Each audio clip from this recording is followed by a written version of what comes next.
Hi, welcome back to my channel. This is Jennifer Scrapping Kane. Today I'm sharing an acrylic stash busting layout, playing along with 30 days of sketches. I'm not using day 18. I'm actually using Jessica Michael's layout for 30 days of sketches, and that was day 16. I have 3 photos instead of 2, how her sketch shows, and I'm going to kind of sort of follow the sketch, but it's going to look a little bit differently. And I'll show you why as I get started on the layout. I have an acrylic piece that's going to be my title, Frightfully Fabulous. That is from Color Cast Designs. I'm using a Paper Rose collection along with this Simple Stories sticker sheet. I love the skeleton. He doesn't make it to the layout, but I really do want to get that skeleton on a layout. So I have this really cool spiderweb paper that has mixed media on it. So that kind of plays along with Jessica's sketch. And I'm going to use the spiderweb as my main element in the middle instead of like the banners and strings how she shows. So I have this stripe paper that's also from Paper Rose. I have this entire collection from Paper Rose, and I love the colors of it, and I'm glad to finally get a cut into it. I bought it last year, but I never actually cut into it. So you'll see I'm using double-sided tape today. That's because ATG does not like Paper Rose paper. It kind of has a slick surface, and I was having a really hard time getting the ATG to stick to the Paper Rose paper, so I just went with double-sided tape since I have a couple of rolls in my stash and I need to use them up because I don't like to use them. I just don't like pulling the sticky tape off of it afterwards and throwing it away.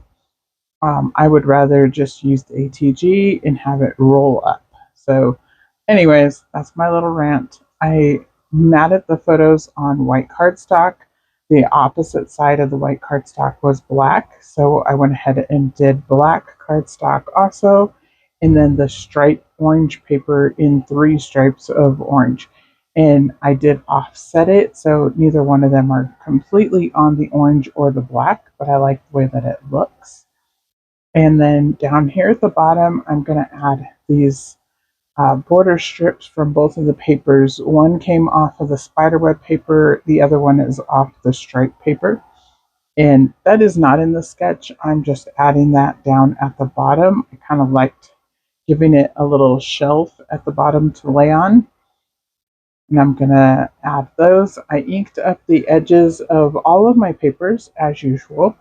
And I used black stays on ink.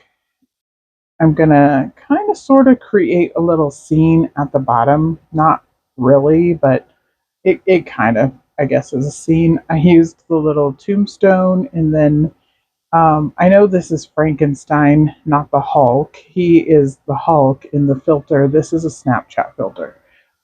It was not a mask, in case you're curious. It was actually a video, and I will try to pop in the video at the end if I can find it because it is quite funny.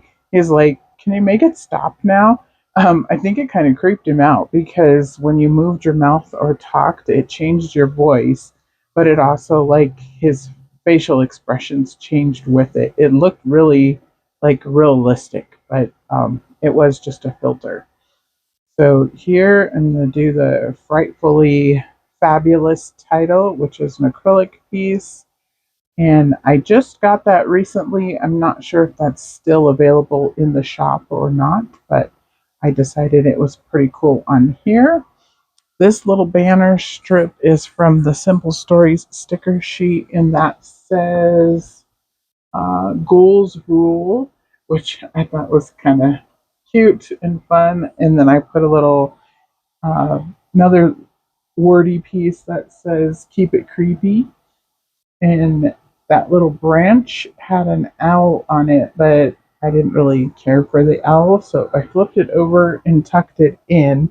And I wanted those little branches to poke out from the photo. It just adds a little something over there.